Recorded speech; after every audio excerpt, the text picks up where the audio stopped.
Hello everyone, we will see how to create a table in BigQuery. So for that you should have one dataset present in your project. So if this is your project, the same name will display here. Then if dataset is not present, you can create a dataset in some region and then you can start creating table.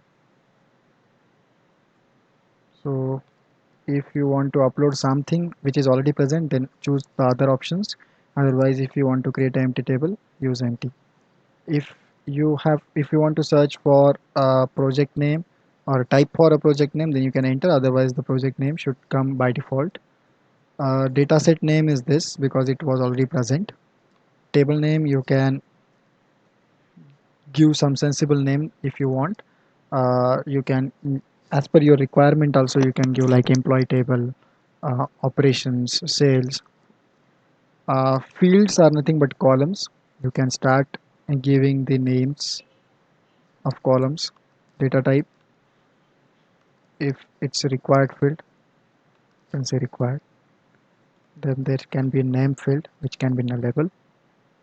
If you want partitioning, you can mention partition by ingestion time because this is what the BigQuery supports currently. If you want clustering, you can provide clustering fields, and Google managed key will be a default key so that Google can manage the encryption. Just create the table. So this table is created. Yeah. So you can see this is the schema that we just entered. These are the details. It's inside Krishrika, my DS dataset. Table name is test1.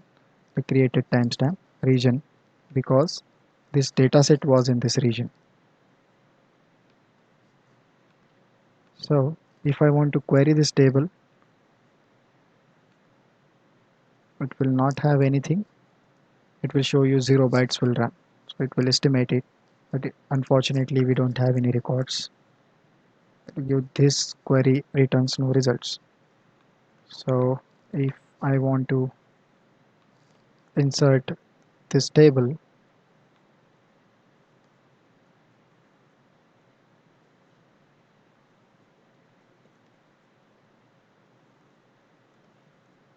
we'll see the basic syntax, whether it works with BigQuery. I guess, yeah, the statement added one row. So similarly, I'll try to,